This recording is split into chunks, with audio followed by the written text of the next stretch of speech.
Dunyodagi eng ulug' ne'mat bu iymon ne'mati. Chunki inson dunyoga kelib iymon egasi bo'lmabdi, bu inson zararga kiribdi. Shubhasiz birinchi o'rinda turadigan ne'mat bu iymon ne'mati.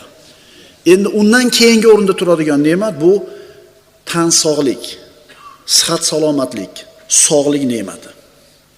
Hadis sharifda payg'ambarimiz shunday duo qiladilar: Allohumma ihdina fi man hadayt va afina fima afayt.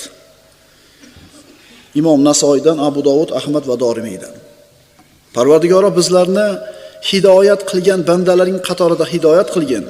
Bizlarni ofiyatda saqlagan bandalaring qatorida saqlagin. Tani sihatli bergin, sog'lik bergin. Payg'ambarimiz sollallohu alayhi vasallam Ibn Moja keltirgan hadisda Abu Hurayra roziyallohu anhudan bu hadis aytadilar: Allohumma inni as'alukal afva val afiyata fid dunya val axirah. Parvardigoro, albatta men sendan dunyo va oxiratda afvni va ofiyatni so'rayman. Gunohlarimni afv qilishingni so'rayman va ofiyatni so'rayman. Salomatchilikni so'rayman. Rasululloh sollallohu alayhi vasallam nimani so'ragan bo'lsa Alloh taolodan biz ham shuni so'rashimiz kerak. Rasululloh qaysi narsalardan panoh tilagan bo'lsa Robbisidan, siz bilan biz ham shu narsadan panoh tilashligimiz kerak. Rasululloh ofiyat, salomatlikni so'rayapti. Payg'ambarimiz sollallohu alayhi vasallam boshqa hadislarida aytadilar: Ni'matani maghbunun fihima kathirun minan nas, as-sihhatu val faragh. Ikkita ne'mat bor. Juda ko'p odamlar bu ikki ne'matdan g'ofil.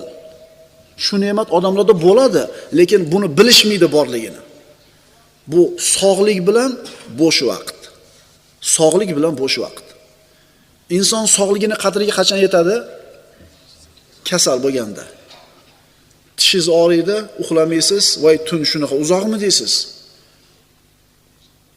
Sovuq o'tib, hojatxonaga tez-tez qatnaydigan bo'lib qolasiz, voy quvuqni mahkam turishi shunaqa ne'matmidi deysiz.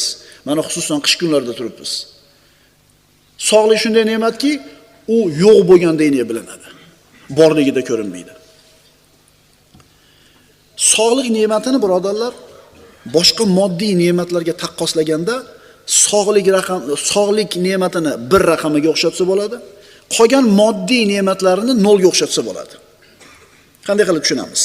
Masalan, sog'likni 1 deymiz, moli davlatni 0 deymiz. 1 bilan 0 bo'lsa 10 bo'ladi.